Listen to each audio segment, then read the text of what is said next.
Oh hell internet, would you like to play a game? I'm going to go through a list, actually 2 lists of people who are politically relevant, and I'm going to rate them on 2 political axes, economic and social. This is, of course, like every political compass test, an unserious system, and my judgments are subjective and imprecise. Don't have a cow, man. I will assume that these people's public comments and actions represent their true views, but of course I'm not keeping an ongoing list of all they're doing, so I will often be pulling these numbers largely out of my butt. I'd be fascinated how some of these people would rate themselves, and if any of you do happen to see this video, then please feel free to comment. And of course, everyone else can play along in comments too, and also anyone can point out absurdities of the model that I fail to. The 2 axes will go from 50 to minus 50, with 50 being the far left and minus 50 the far right, in flagrant disregard of mathematical norms. Why? Because fuck you, that's why! There are some very weird effects that come out of this simplistic model. Believe me, I know, and just go with it. I'll comment on them where I can, and remember, I don't claim to be making objective judgments. With this in mind, let's do some rough archetypes, and I use these labels very loosely. At the far left is communism, at the far right is fascism. And already we begin to see problems. A communist is a person who believes that the government should administer all resources. Insofar as they do not have strict moral laws, they count as moral relativists. But clearly we can see that the communist regimes that exist today do not endorse social freedoms the way that Western social leftists would. With regard to fascism, the strict moral laws apply, and the unfettered free market ultimately equates to the rich should administer all resources. Honestly, as I write this contrived description of the far left and far right, it only strengthens my belief in horseshoe theory, that both will ultimately justify the same level of totalitarianism if they are permitted total control and encouraged to believe in their own moral judgments.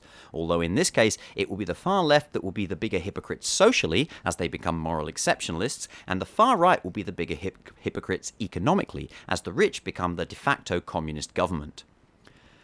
The midway points from the centre I will label as socialist and conservative, and this, to me, represents the normative range of politics. Yes, socialism is a moderate political position. And then there are the centrists, and this is another example of the model failing. On the one hand, being completely unswayed could be a marker of total political ignorance.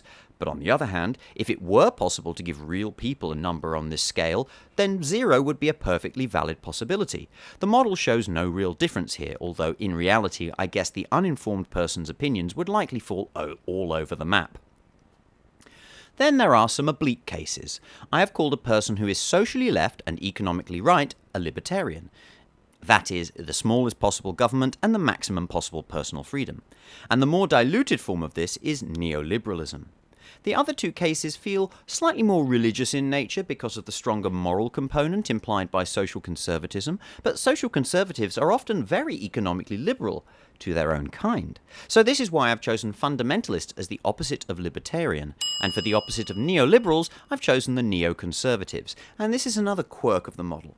It has to be the case that foreign policy falls on the social axis, because foreign policy assumes that people of different countries are different, and the neocons who are more likely to endorse taking military action abroad in order to bring other parts of the world into line with their moral exceptionalist views is definitely to the social right. We can also consider a hypothetical policy axis, and this is, to my mind, logarithmic, so that the policy difference between a 10 and a 20 is much smaller than that between a 40 and a 50. In reality, then, I would say true Marxian socialism is more like 35-35 on these scales, and true social conservatism minus 35 and minus 35. One other thing, although it's tempting to use them as paradigmatic examples, it is too simplistic to claim that the big political boogeymen like Hitler and Stalin, etc., are automatically at the numeric extremes, although they probably are. Let's get to the first list then, and this is going to be actual political actors in various countries, but primarily the US. And where would I put myself before we do that? Well, I think I'd give myself 30-35. I'm fairly strongly left on the economic axis, although I understand the need for compromise, and I'm even further left on the social axis, but don't consider that makes me some kind of wokeist. Aside from the fact that that term is utterly meaningless, I just don't care what other people are doing, as long as they're not trying to do it to me. And, by and large, you might think this is crazy, the social left are not trying to do anything to other people, they're just trying to live for themselves. There are a few elements of nuance I could bring in there, but this is not the time and the place. So, going in alphabetical order, we're going to start with AOC. And AOC, I'm going to give 25 and 40. She's clearly well to the left on economics, but perhaps less so than someone like Bernie Sanders. She's also fully in on what the right would call the woke agenda, so that's why I give her this rating. A social value of 40 is the furthest left I will place anyone, and even with the logarithmic policy scale, there's no doubt that this does count as pretty radical. Please note, radical does not mean evil. I do not go this far, but I'm pretty close. Next we have Barack Obama, who was neolib light, minus 10 and 10. Obama was elected on a platform of change, and in this he failed spectacularly.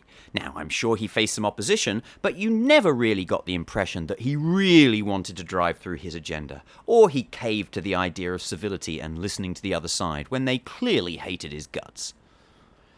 Bernie, I'm giving 30-30. Bernie is a strong leftist, but he's nowhere near communism. Remember, 0 to 30 is a much smaller policy difference than 30 to 50. The other problem with Bernie is that he puts civility over policy, which, in fairness, has worked for most of his career, but it meant that he was ill-equipped to meet the moment in 2016 and 2020. As sad as it is to say, Bernie bears almost as much responsibility for Trump 2.0 as Joe and Kamala, because in 2020 he couldn't bring himself to condemn the policies of his neolib friends and accept the endorsements of people who did. Now we come to Biden. Clearly, I'm going to have to ignore foreign policy on this one, but Biden's presidency did turn out to be just barely left of centre. But as I stated in the last video, Biden himself was right of centre his whole career. Did he recognise the hunger for change and do just the bare minimum? Probably. Bill Clinton. Clinton seemed to me to be a standard neolib. Socially left, but not too far. Economically right, but not too far. Coming to the first UK person, Boris Johnson. I'm giving him a minus 40 and 15. Astonishingly, I put Bojo on the social left. I think he generally believes that people can do whatever they want. He certainly does. Unfortunately, I also think he's an upper-class elitist, and so his economic policies will inevitably harm anyone who isn't rich. So he would not target minorities, he just wouldn't care about them. This makes Boris a right-wing neolib. Claudia Sheinbaum. I know very little about this lady, so I'm just going to give her 25-25. She is one of the very few incumbent governments to survive the post-COVID elections, and she is a strong leftist. And she knows how to stand up to Trump in a way which Trudeau just did not seem to be able to. Mexican does have a strong Christian part of its culture, so I doubt she is socially far left. I'm just going to give her a plain socialist rating. Elizabeth Warren. 15-35. Liz is a weak leftist. She has bought into social justice because she thinks it is a vote winner. And what the hell was she playing at attacking Bernie in 2020? But I don't think it is a part of her true nature, and she is still a creature of Washington. Her economic rhetoric at least avoids labelling her as a neolib, but I'm not sure a Warren presidency would have been significantly different from a Biden or Obama presidency. Elon Musk. Minus 45, minus 35.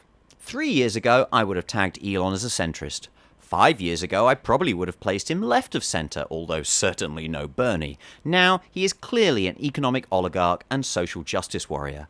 That's right, anyone who is further than 25 points from zero on the social axis is a social justice warrior. The notion of a woke mind virus is largely scaremongering, although as I said above, I do have some nuance in my back pocket on that one. The main problem with Elon seems to be that he began to believe his own hype. Hilary Clinton. Minus 30-30. Hilary, for me, presented herself as the arch-neoliberal, hard-nosed on the economy, but strong on social justice. I've scored her as beyond her husband in both of these aspects, and I stand by that, but there is one confounding factor that is worth discussing. Women who are forthright in their opinion are often seen as being more forthright than a man who expresses the same opinion, relatively speaking. This is as a result of the different traditional approaches of men versus women in social and political interactions. I'm not going to comment further here, but suffice to say, maybe Hilary was basically the same as her hubby. Another UK character, Jeremy Corbyn, 40-35. I've heard Corbyn called a straight-up communist, and this may be true. You could always tell that he was left of Bernie, but not really that far left. When he was the Labour leader, he spoke as if he was more moderate, but unfortunately, he was too ornery to really consolidate his party around a 25-25 message. Justin Trudeau, minus 15-40. I think Trudeau is kind of a neolib, but like Elizabeth Warren, has decided to buy into social justice issues for extra votes somehow. I actually forgot to include him on this list, even though I included Claudia Sheinbaum, who I know much less about, and that kind of speaks to his overall personality. Nice, but kind of a wet lettuce? Kamala Harris, at least in the way she ran her campaign, was neolib light again, -10 and 10. She did not focus on identity politics, although for her, unfortunately, her personal identity added 10 points to her social score in the minds of many. Clearly, her personal politics was to the left in both scores, and this does mean that she was being disingenuous on the campaign trail. Keir Starmer.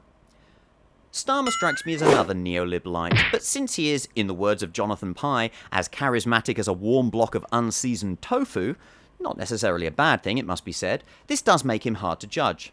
Furthermore, the timing of his premiership means that even if he was more economically left, he would not be able to deliver.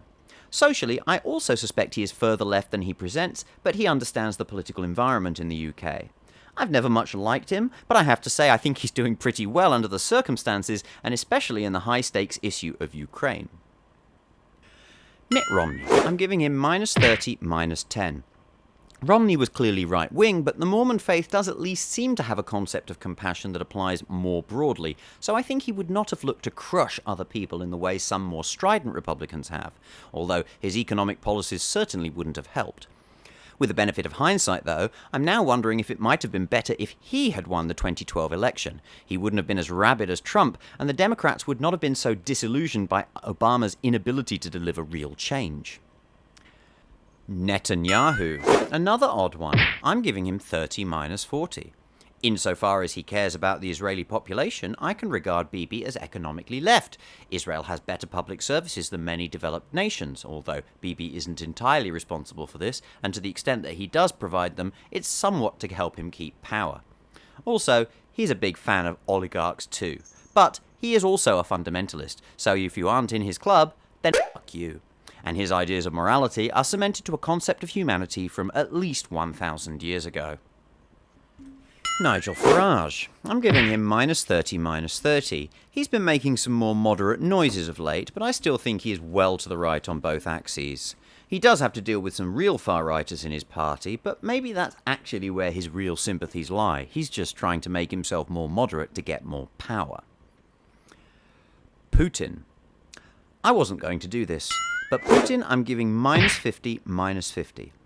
Honestly, I did. I went into this exercise with the idea that I wouldn't actually give anyone a 50 on anything, because everyone has some notion of compromise and moderation. And maybe Putin does, but he certainly doesn't show it. To all intents and purposes, he seems like he thinks he has absolute power to tell people how to live, both ethically and economically. And make no mistake, his US fanboys are drooling over this. Rishi Sunak. -30, 0. In my view, the UK Conservatives tend to be more economically right and socially left than US Conservatives. Sunak doesn't really care about people's social identity, even when he said something about Brianna Gay which led to calls for an apology. The sense was that it was more from insensitivity and political opportunism than anything else. Trump. I'm giving him -45, -30. I don't think Trump started out as a fascist, but I think he's a narcissist, and so once he got the power and the cult of personality around him, he, much like Elon, fell into believing his own hype. That said, he's probably been doing that for years. As I said in the main video, I think he is psychologically weak, and any kind of pushback makes him double down because his ideological mentors taught him that compromise is for losers. And this, without moderation, leads to a totalitarian mindset. And Teflon Don has never been taught moderation, and the whole political establishment is responsible for that. Finally on the political actors list, Xi Jinping. There is some cultural distance here, but clearly Xi is a big government stan. I'm putting him a 40 though, because private commerce still exists in China. Sure, the government can always stick its paws in, but there are plenty of rich Chinese who are not in government. To draw a distinction between this and, say, Bernie at 30, a democratic socialist would allow government to be involved only in areas which directly affect all citizens, e.g. healthcare, infrastructure, education, etc., whereas Xi has complete autonomy to decide that the manufacturers of sex toys, for example, have to make all their products in red from now on. Socially, I put him much more to the centre because, although there is quite a high level of personal autonomy in China, it is always through the medium of what the party considers moral. Ask the Uyghurs if they feel they have their personal autonomy. Looking at the spread, and obviously this is only the people that I have picked, but I am kind of struck by a lack of people in the sort of 0 to 25 range, and in particular on the economic left and the social right. Like I say, this could easily just be due to some kind of exaggeration in the zeitgeist, or possibly the way I'm exaggerating the way I give these scores. There's not really much to be drawn out of that, and I may have picked the wrong people to fill in those spaces. You, of course, are free to decide what you think about my judgments, but now I'm going to go on to how I've come to those judgments over time. Who do I listen to, and how much credence do I give them? Because that is an important metric too in this age of having an information diet. I will now go through some of the specifically political commentators that I listen to, and I will try to place the presenters on these two axes as far as I can. I will also judge people who comment on politics by the nebulous personal quality of SPE, or smug prick energy. This is the sense that I get that each person is dismissive of the other side. As you will see, dismissive does not mean the same as hostile. BT dubs, this is generally why I can't listen to the right-wing media. The freaking SPE is off the charts. I do understand that people who are on the right probably say the same thing about the left-wing media, and I will be giving people on the left certain levels of SPE that will reflect that. On the other hand, I don't think it is as universal on the left. This is certainly the case with Fox News, who, aside from the lying, make it their business to be condescendingly dismissive of anyone who's not a conservative. Elsewhere in the US mainstream media, the SPE is lower. CNN and MSNBC are centrist and centre-left respectively. They're not as obviously dismissive of their opponents as Fox, but they certainly can be. Nationalised press outlets like the BBC and DW have very low SPE, but then they know that they are leeching legitimacy from their respective governments, so they can afford to appear magnanimous. And, of course, as state actors, they lean right on aggregate. So let me now go through some of the specifically political channels that I have listened to semi-regularly. The Bituation Room with Francesca Fiorentini. I'm giving her an SPE of 2, and I'm giving her 25 and 40 on the political axes. This is Francesca's personal channel. I first saw her on TYT, and I remember thinking she was kind of a bitch. A good-hearted and intellectually honest bitch, but kind of a bitch nonetheless, and I'm glad she's self-aware in this. In fact, though, she seems to have chilled out somewhat, or perhaps I've just got used to her, hence the lower SPE rating. The overwhelming sense I get from her these days is of frustration, which I can entirely understand. Ben Shapiro, SPE 3, minus 35, minus 30. Honestly, I don't listen to Ben Shapiro very often, typically only in a podcast where he comes across as more personable and less of a fundamentalist nutjob. On that topic, though, I don't think he's a fundamentalist in this sense of the model, because even within his conception of the moral law, I think he still puts the free market higher.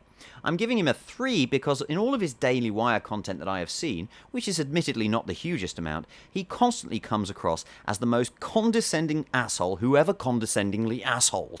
Actually, no, strike that, because in that he has to come behind his Daily Wire co-hosts, Messrs. Walsh and Knowles. Next we have Breaking Points with Crystal and Cigar, and I'm giving them an SPE of 1, which might be a little bit generous, it has to be said, but they do balance each other out. Formerly of The Hill, Crystal and Cigar went solo and have been very successful. Their model of one left, one right works well, and they've attracted a heterodox audience.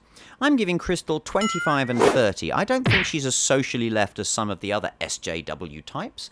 And Cigar, I'm giving minus 25, minus 40. I think he's absolutely as right-wing as some of the Trump types. They also have Ryan Grimm, who I'm giving 20-30, and Emily Jashinsky, who I'm giving minus 25, minus 10 to.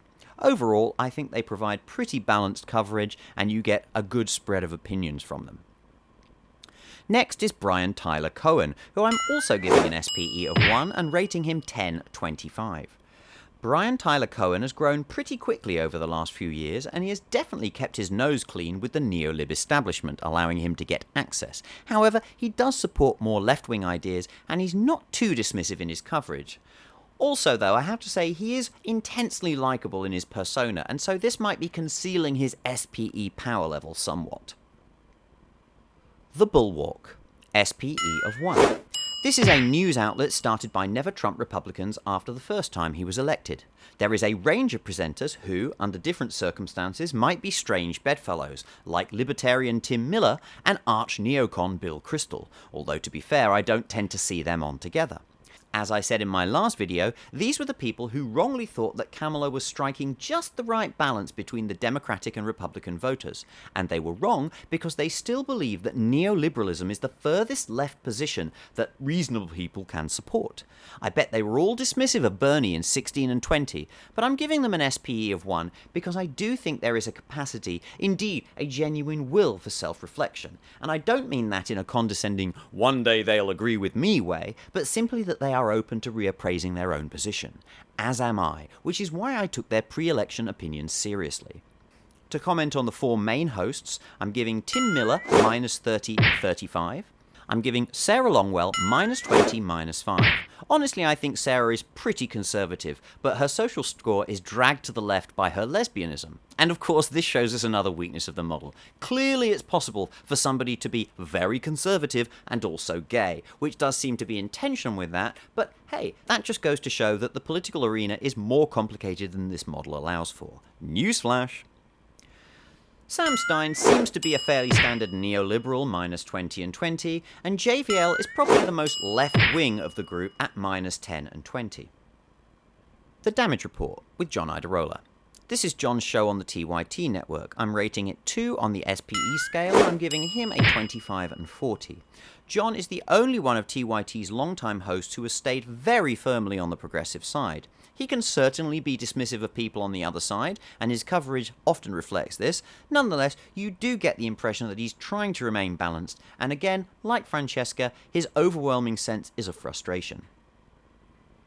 David Pakman. I'm giving him an SPE of 2 and 10/15. Pakman has also stayed fairly consistent in his views, more or less. He is slightly left-wing, but has obvious neolib sympathies.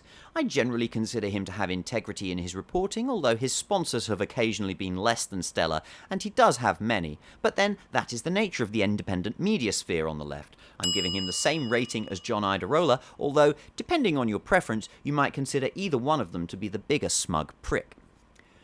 Emma Viglund. SPE of 2, 25/40. Sam Cedar's co-host, and, for my money, a more balanced voice on the Majority Report. That said, she can still demonstrate a good amount of SPE, but she will generally qualify herself more often. Okay. The Kavernacle has an SPE of 3, and I'm rating him 45/40. This is a UK political commentator who outright identifies as a communist. I'm not sure exactly how he would set up his system of government, but he is so far to the left that he clearly despises neolibs and conservatives alike. As of a few days ago, he released a video which strikes a more conciliatory tone, but it is specifically with regard to the treatment of female commentators online, which feeds into his social leftism. So I'm still giving him the max SPE rating.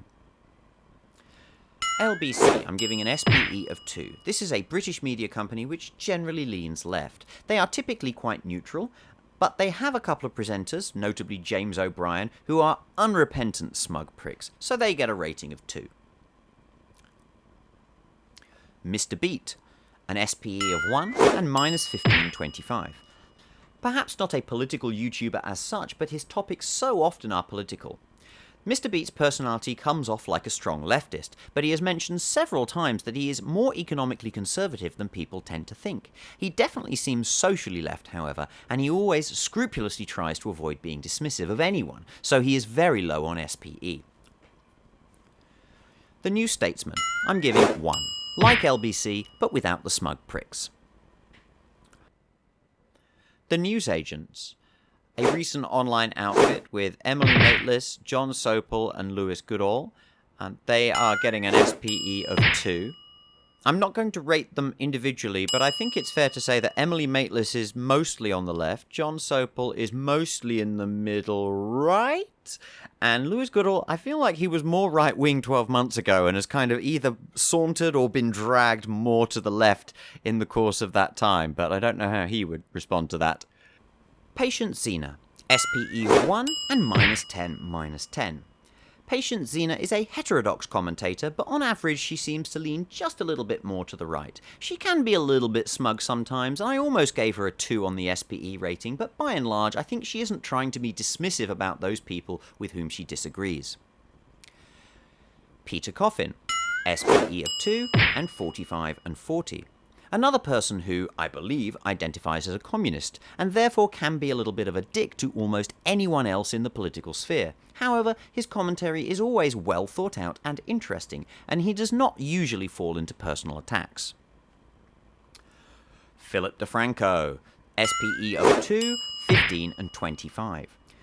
Philly D is what a left-wing frat boy looks like. He has strong opinions, and he will definitely make personal attacks on people who he considers to be unsavoury, but he is upfront about his biases, and he does try to overcome them in real time when presenting his show.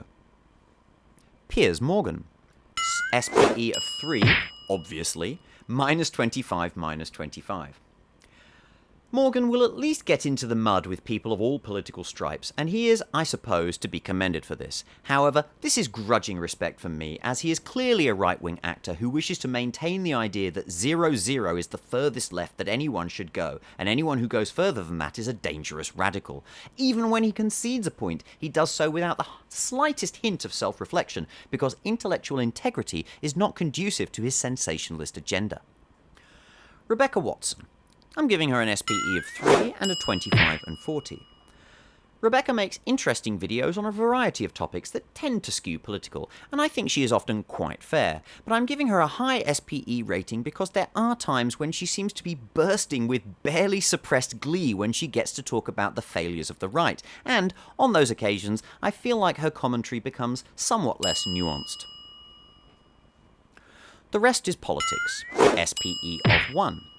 I enjoy both of these podcasts, and there is a wide, although not the widest, spread of opinions among its 4 hosts. I can't help thinking that they need to thank Crystal and Cigar for the idea of one from the left and one from the right, although I think all 4 are significantly more centrist than the Breaking Point's hosts. On that note, I'm giving Alastair Campbell 15/40, Rory Stewart minus 10 and 10, Antony Scaramucci, I feel, is kind of neoliberal coded, but in reality is more of a conservative, so I'm giving him minus 30, minus 20. And Katty Kay I'm giving 20/25.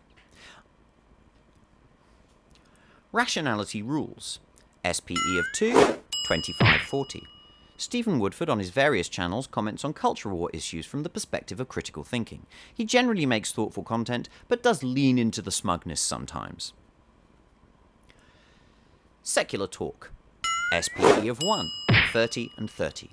Kyle Kalinske, to my mind, has the most integrity of any political commentator out there.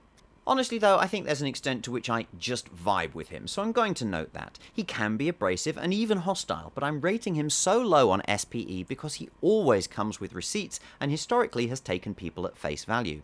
He has recently come out and said that he regrets that stance, and I have a feeling I may need to upgrade his SPE rating, which is a shame, but equally I see the sequence of events that have led him to this place, as so many of the right wing seem to have abandoned principles for power in these days of Trump 2.0. Sam Seder, SPE of 3, 25/40. Sam Seder is the Ben Shapiro of the left. He is articulate and informed, but he is definitely a smug prick, and I listen to him fairly rarely. I'm far more likely to listen to Emma Viglund on the Majority Report. The Telegraph. Another old Tory broadsheet from the UK in its online presence, and this tends to be a little bit more biased to the right than the more neutral Times, but good reporting overall, I think. I'm giving him an SPE of 2. Times Radio, SPE of 1. Very few lefties on at the Times, but they are one of the old grandees of UK media, and they include voices from across the political spectrum.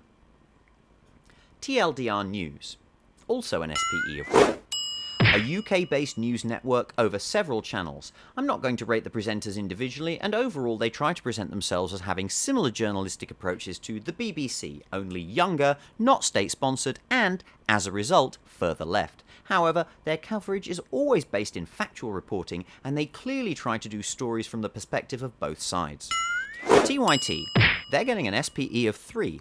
I'm scoring Cenk Uygur minus 10/25 and Anna Kasparian 10 minus 10. The Young Turks is a formerly progressive media network that has become more centrist over time, to the point where they have alienated many of their former audience. To suggest that this has nothing to do with money seems ridiculous. They received some corporate funding prior to their pivot. That said, I do believe that there is consideration behind the evolutions of Cenk and Anna respectively. It'll be interesting to see where they go from here. Unheard. This seems to be a broadly right-wing outlet, although I'm giving them an SPE of 1. I have definitely heard smug pricks on there, but the person moderating generally tries to remain neutral and presents in a good way. I don't seem to get them offered to me in my recommendations very often. I don't think I remember the last time I watched one of their videos. That's a bit odd. The Vanguard. They are SPE 3 also, and 3535. These guys are rising stars of the far left.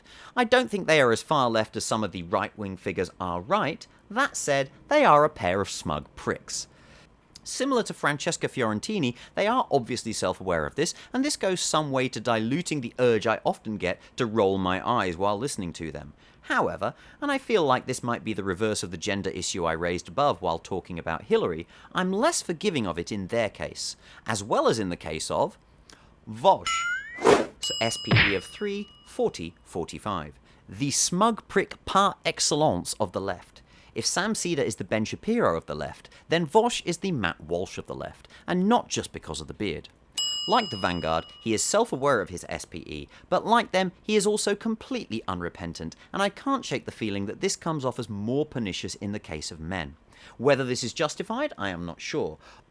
Also, I can at least acknowledge that most of the leftist smug pricks are self-aware, whereas the right-wing smug pricks, such as Walsh, seem to buy into the idea that they are intellectual gods and their declarations carry the force of moral law. Ridiculous. And finally, Zeteo. SPE of 1 and 2030.